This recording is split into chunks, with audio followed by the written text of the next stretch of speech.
Call the meeting to order. I want to welcome everybody here today. I'd like to call on Councillor Funk to bring the opening, please. Thank you, Mr. Mayor.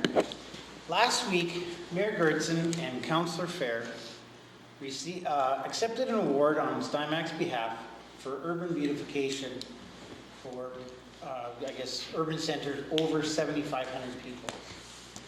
And what I learned today is that we've actually won that award 6 times in the last 15 years. So that says a lot about our community. But when I saw the news report, I thought, I wonder how much work it takes to get an award like that. Because I've had awards too, and I know it takes a lot of work. So I thought, who should I call? And I called Russ, and we had a great talk. And he gave me some stats that he said I could share with you today. One thing he did want to tell, he said I should say, is that he's very thankful for his staff, and he's very proud of the work they do because they work very, very hard. But some of the things that contribute to winning an award like that are, he told me he has 11 full-time staff in the Parks and Rec, and he hires 29 seasonal staff. And that beautification it's got a lot of components.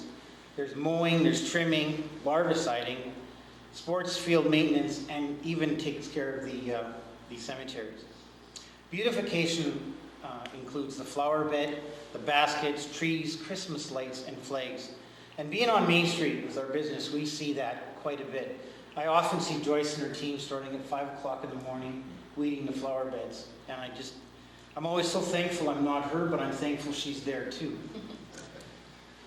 The Main Street boulevards, and sidewalks get washed each spring. And this is a little trivia for you guys. Maybe you can put it on the radio one day. 94 concrete garbage cans around in our city, and there's 97 recycling containers that are placed throughout the city on sidewalk pathways and parks. And I know they work because I myself have put garbage in there as like litter as I've been walking, and I've seen other people too. But one of the things that he was very thankful for, and he said possibly the largest single event that happens every spring is our Pick Up and Walk. It happens on the first May of every Saturday. It's coordinated by the city and Steinbach churches. And the Steinbach churches coordinate all the volunteers. And in 2016, they had 1,587 volunteers out of 20 churches working together. The city establishes the routes, and it's all done by GPS, so it all makes sense and it's all doable. But he told me that this provides 4,000 hours of volunteer labor. And in 2016, they picked up 8.42 tons of litter, making our city completely clean. Russ told me that before this would happen, the seasonal would spend the first 2 weeks full-time picking up litter in the city. And he said we could never do as good a job as they do in 2.5 hours on a Saturday morning. He said this event contributes immensely to the cleanliness of Steinbach and creates a great community spirit. And I just want to, we're supporters of that as a family, and as a business, we're a big supporter of it. I just encourage all of us to get out there this Saturday, in 2 weeks, May 6th it's on, and clean up our city and just get to know everyone that's there. It is a really, really great event. And I believe this year we're going around picking up garbage bags. We're donating our truck, and we're going to be picking up garbage bags and bringing them to the drop-off sites. And but I just want to send a big bouquet out to our staff, all of our staff, for making our city so beautiful, so great looking, and also to the churches and everyone that volunteers for the Pick Up and Walk. Thank you. Yeah. Thank you, Councillor Funk. And certainly it was great to get that award, and certainly you're right, the Pick Up and Walk is a major event, and actually great motivating factors. Apparently there was a $100 bill found once, so there could be that option for you. So who planted it? No, I think it really was sitting in the ditch. It'd be hard when you admit you found it. yeah, why they admitted it. All right, we do have the agenda in front of us. Can I have a motion to approve the agenda, please? Councillor Swagstra, moved by Councillor, or seconded by Councillor Siemens. Any discussion? Call for the question. All those in favor? We have the minutes in front of us from April 4th. This is on page 1. You've all had a chance to review those. Can I have a motion to approve those, please? Councillor Penner, second by Councillor Fair. Any discussion? Call for the question. All those in favor? Carried. There's no business arising from the minutes. We are just past 7:35, so we're going to move into the public hearing process. I'll close the council meeting, open the public hearing in regards to Variation V-2017-02, 116, 118, 120, 122 Crescentwood Drive. Mr. Warkentine, please. Members of council, this file is an application for variance, file V-2017-02. Owner of the property is Goldmark Developments, Inc., the applicant being Three-Way Builders. Purpose of the variance is to allow a rear yard setback of 21 feet where the required setback is 25 feet in the RLD residential low density zone. The applicant is proposing to build duplexes on each of the proposed subject parcels. Notices as required under the Planning Act have been issued. There has been no written correspondence or objections received with respect to the file. As is provided in the material in the agenda package, the comments from the applicant are there as to the reasons for the request. To summarize, it appears that with the concurrent planning phases for both phase one and phase 2 of the proposed development, that was a contributing factor in the resulting insufficient lot depth at time of subdivision. Recommendation from the administration is that council approve the variance subject to any new information that may be provided at the public hearing. Thank you. We do have the applicant here today. Does the applicant wish to speak? It's up to you. Are there any questions for the applicant? Any questions for the applicant? Yeah, okay. Please take the podium. State your name and address. My name is Len Neufeld. I live at 62 Granite Park Boulevard, Steinbach. Thank you. Mr. Siemens, you have a question for the applicant. Thank you for being here today. The property directly to the, I believe it's to the east, or behind these properties in question, they have not been developed yet. To the west, that's correct. To the west? That's correct. And they have not, are you owner of that property as well? Are you I am a partner with that property, yes. So you'll be the developer of that property? That's as well? correct. Okay, thank you. Any other questions for the applicant? Anything further to add? Other than I cannot point any fingers except back to myself on this one. Totally my error overlooking that. All right. Anyone wishing to object to this file? Anyone wishing to object or have any questions to this file? I'll ask a third time. Anyone wishing to object or have any questions? Seeing none. Thank you. I will close the public hearing, open the council meeting. Council, how would you like to proceed? Councillor Fair. I'll move to approve. Thank you. Second by Councillor Siemens. Go ahead. Yes, Mr. Mayor, this, if there would be any objectors, I think the applicant would have to object to it because he owns all the properties around there, so I don't see anybody. If you want to have a captive audience, you just buy it all, right? So anyways, I think this is, I mean, I know that they're a reputable developer and they're going to do a good job with this development as they usually do. And seeing they own the property next to it there, I'm sure that they're going to make up for it on the other side. So, yeah, very good. Further discussion? Councillor Siemens. Just a further comment that they have taken a good look at this, and then they've moved the patio deck to the side of the building as well, so there is still adequate green space in the backyard for potentially, so I think that. Thank you. Further discussion? Anything in closing? Call for the question. All those in favor? Carried. Thank you. Thank you. In a year from now, they'll be collecting taxes. thank you. All right. We're going to just skip over the delegation for the time being because we do have one other applicant or one other person that we are waiting for. So let's move through some of these other items on the agenda. 8A, we have the recommendations from the city manager, the intersection repair project tender award on page 17. Mr. Warkentine, Please give us a synopsis. Yes, members of council, the information on this particular item starts at page 17 on your agenda package.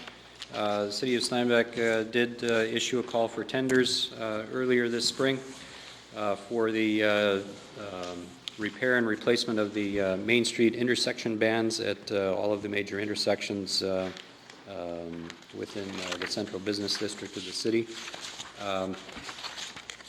The tenders were provided by I believe it was four interested bidders and closed on March 9th with 4 bids received. However, the bids for the entire project exceeds the city's available budget in order to complete this work. The total budget for the 2017 project amounts to $360,000. And with the tender, the total tender package, excuse me, being nearly $450,000, that was approximately $160,000 in excess of the available funding when all other costs for this project were factored in.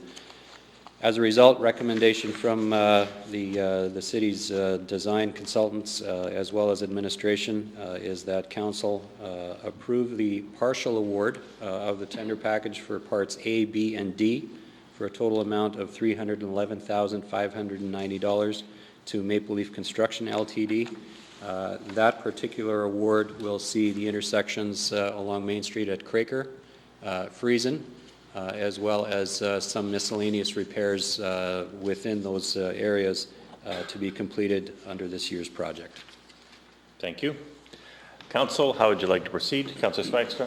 Thank you, Mr. Mayor. I will make the motion to approve the city manager's recommendation. Thank you. Is there a seconder? Councillor Penner, go ahead. Thank you, Mr. Mayor. This is a project that will obviously improve our Main Street, and this is something that we've been working at for some time. This is a 50-50 cost-sharing arrangement that we have with the province because, of course, this is, technically provincial highway. So we will be upgrading the crossing bands, replacing those at Craker and Friesen along Main, and also miscellaneous work will be happening there as well. It's unfortunate that the total package would have come in under budget, but we do have to work within a budget, particularly since going above that budget would mean that the city would not be paying 50% of the amount above, we'd be paying 100% of the amount above. And so paying 50%, we could live with because this is a significant improvement to the city, but we don't want to be paying 100% for repairs. So we're certainly hoping that in the future that other work can be done when more money from the province becomes available. So it makes sense to move ahead with the recommendation. Okay. Thank you. Further discussion? Yes, I concur with Councillor Swigstra's comments, and I'm happy to see this going forward and hope that we can finish the entire project in the future very soon. Thank you. Further discussion? Councillor Fair? Yes, Mr. Mayor, I'm just looking over the contractors that bid on it, and I'm kind of disappointed that we didn't get any local bids. The comment. Further discussion? Anything in closing? No. Council, this project is a good project, and it's for a few reasons. Number one is it's going to make these crossings more safe. When they are in disrepair, certainly for people with mobility issues, it becomes a challenge, and so this is going to make things safer. Second of all, this is clearly something that's going to look beautiful, and we have a very beautiful Main Street thanks to the actions of previous councils, and we have a few of them here today. And I think it's important for us to continue to maintain our Main Street and the aesthetically pleasing aspect of it, and so that's what this project does. Third of all, though, this project is a partnership. It's a partnership with the province, sharing the costs of these improvements, and it's an important piece of how we can get things done in this city. Call for the question. All those in favor? Carried. Thank you. Mr. Workington, do you expect that next year, if council approves it in a preliminary budget, that we'll be able to apply for further funding for the last phase of this?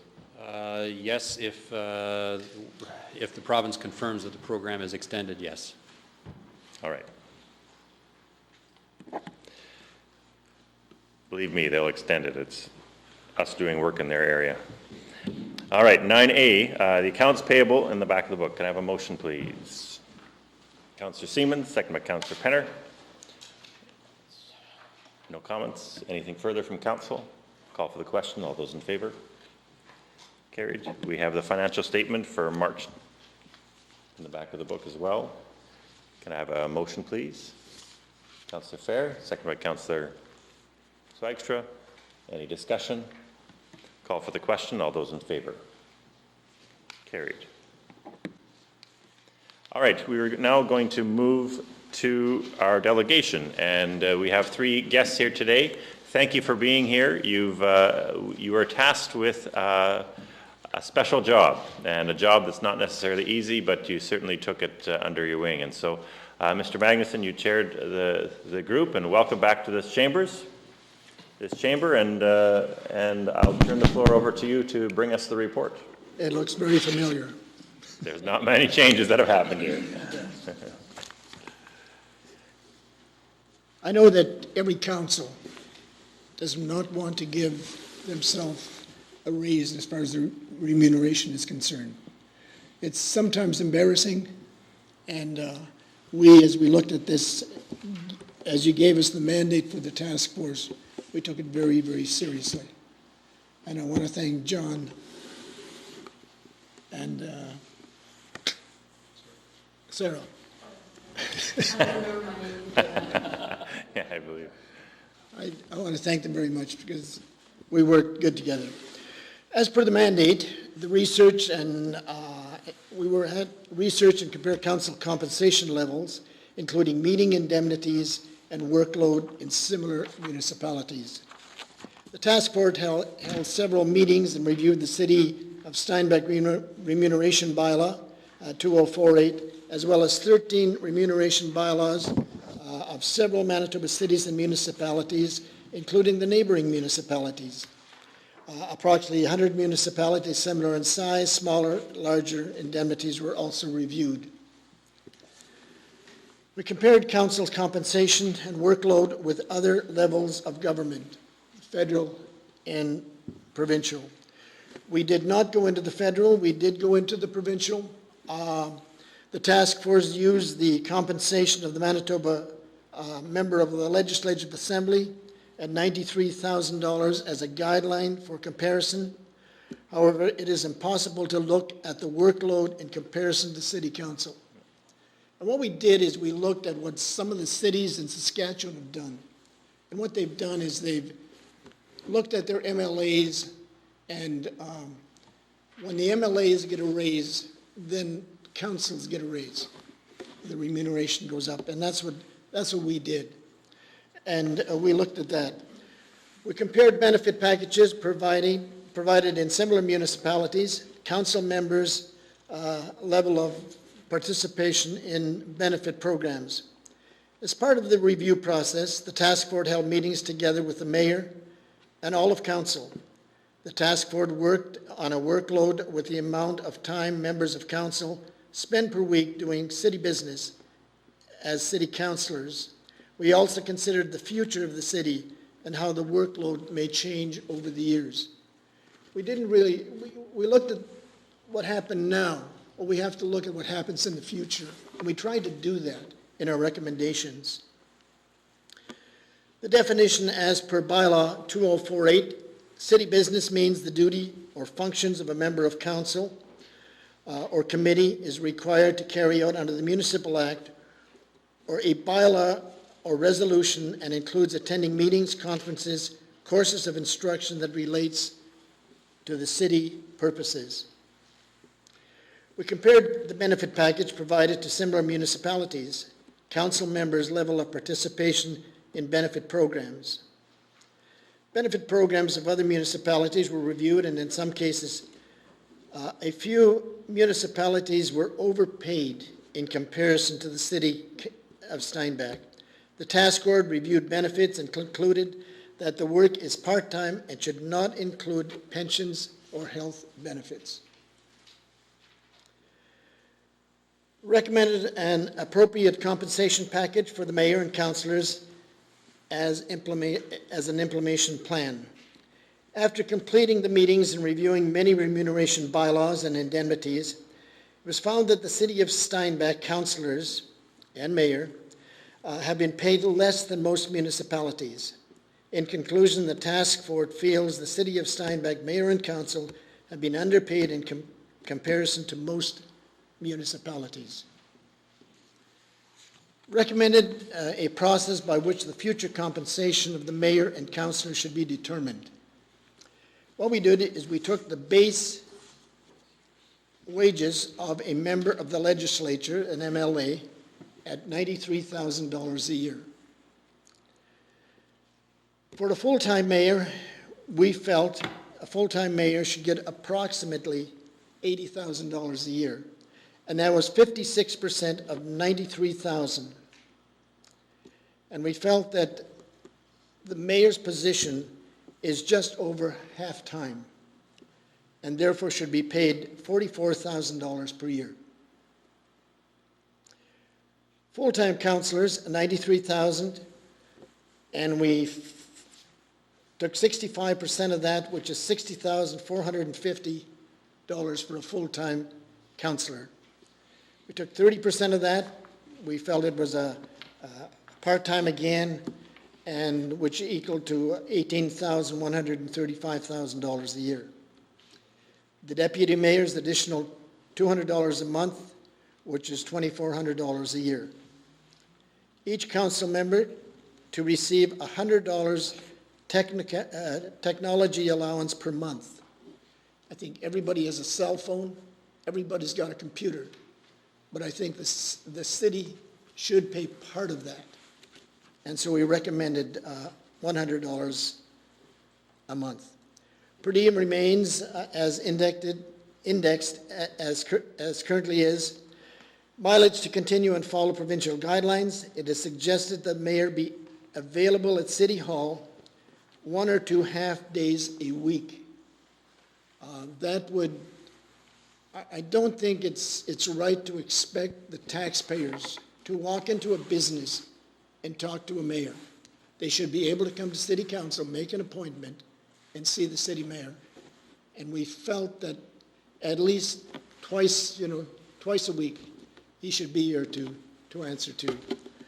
And we were not necessarily thinking of this, but we're thinking also of the future. Recommended to continue to use the suggested formula and have an increase of remuneration at time of the MLA's increase in their wages. This is the task force recommendation. We're not making any suggestions on when it should be implemented. That's up to council, because they're going to be responsible to the taxpayer. Thank you. Thank you. I appreciate the work you've put into this, and all of you have brought your expertise to this, and appreciate you making these recommendations for us. Are there any questions from council members at this time about this? If you have any questions, feel free to ask. I think... Yes, Gary. Yep, okay, thank you. Carrie. Through you. Yes, you did the base salary of an MLA, and then you did, let's take the mayor, you did an 86%. How did you get the 86%, or what was that based on? Well, we thought of 85, came up to 86 to make it $80,000 a year for a full-time mayor. Worked backwards. We worked backwards. $80,000 was a nice round number, and it's 86% of. Okay. I think we did comparisons to executive positions, even within the city of Steinbach. Oh, okay. Like people that have management responsibilities, and we took a look at other people's wages and thought 80,000 would be an appropriate amount full time. For the type of work that you do, what the mayor does. Thank you. Okay, further questions? I think this is it makes a lot of sense in how you've laid this out, and obviously council will take this under advisement. We will probably take a week or two to absorb this, and then have a discussion about where we want to go from here. But thank you very much for the time you've taken on this. This has been very helpful. You're welcome. It's been enjoyable working on this. I've really appreciated the assistance I got from committee. Yeah. Thank you. Very good. Thank you. All right, Council, we will put this on an SPC agenda in the very near future for further discussion. All right, then let's move to 9C, and that's the building permits in regards to to the ending March 31st on page 24. There is a motion on the bottom of that page. Councillor Fair moves that motion, seconded by Councillor Susan Penner. Any discussion? Anything from Council? Council, obviously you see that we're already over $15 million at the end of March, which is significant. We have a lot of projects in the works. As you also saw, the variation that we had today, there's going to be quite a number of homes going into those areas, and so it's going to be a very good year for permits, and we see that in the first 3 months already reflected. Call for the question. All those in favor? Carried. We have the business licenses on page 25. Can I have a motion to approve that, please? Councillor Siemens, second by Councillor Penner. Any discussion? Call for the question. All those in favor? Carried. Any questions of Council? Councillor Spijkstra. Thank you, Mr. Mayor. I have two questions of the City Manager, specifically on the topic of mosquito control. It is that time of year. Winter seems to be ending early and such, and so we need to start thinking about such things. And so my first question is, has larviciding begun yet? And if not, when is larviciding scheduled to begin? The larviciding program in past years has typically started sometime in May, anywhere between the first week and the third week. It is dependent on weather patterns and temperatures. From my understanding, the city's Parks and Rec Department it plans to begin the larviciding program the first week of May. Second question. Thank you, Mr. Mayor. There was a very interesting study that was reported on a variety of media sources, most notably CBC. And it was reporting on a research study in regards to the egg-laying habits of mosquitoes. And the story notes that it's traditionally understood that all mosquitoes lay their eggs directly on the surface of the water, so hence to have the most effective larviciding program, you spray the water. And I'm just going to quote from the CBC story. It points out that the researchers estimate that actually up to 60% of the Culex family of mosquitoes do not lay their eggs on the surface of the water. Rather, they lay their eggs near boggy, swampy, watery areas, on leaves, or just about anything that is just above or just near the water. And the story goes on to say that this has big implications for mosquito management, because obviously it affects the way in which we larvicide. And so I know the research study has just come out. It is being widely reported. And my question is, are we taking any steps to take this new information to account in regards to our larviciding program, so that way we can ensure that the money we're putting into the larviciding program is being done most effectively? And so, for example, are the people doing the larviciding going to spray the area around the water as well in order to make sure that we get as many of the eggs as possible? The program that the city uses and the product that is used to control mosquito larvae currently is a dry product that's distributed, and it's a most cost-effective method based on current protocols.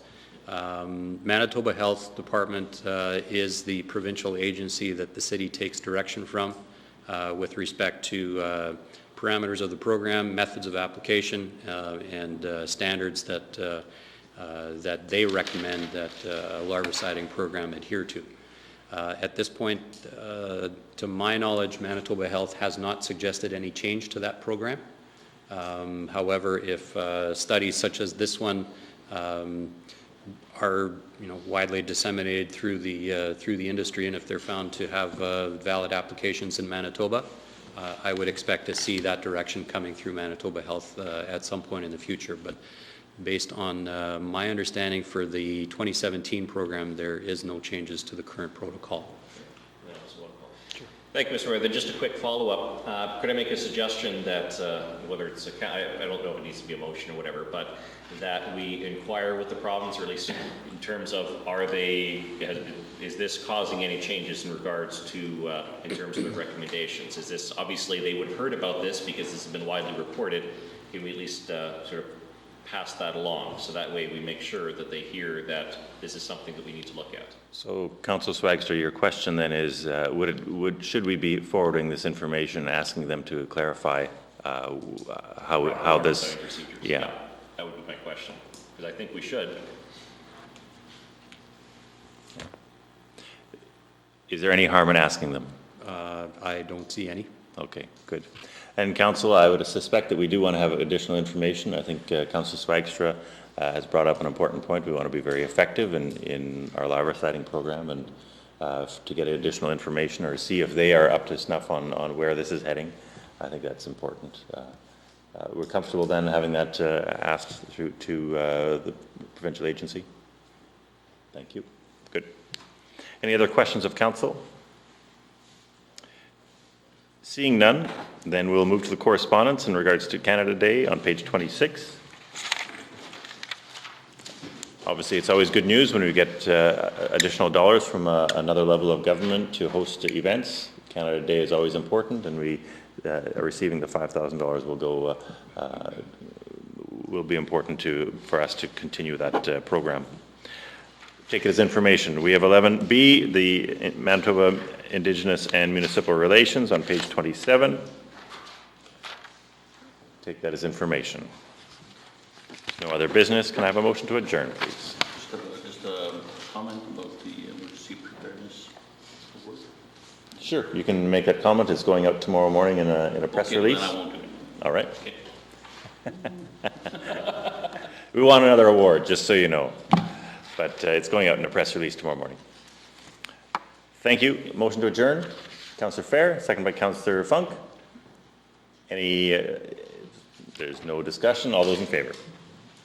Carried. Thank you.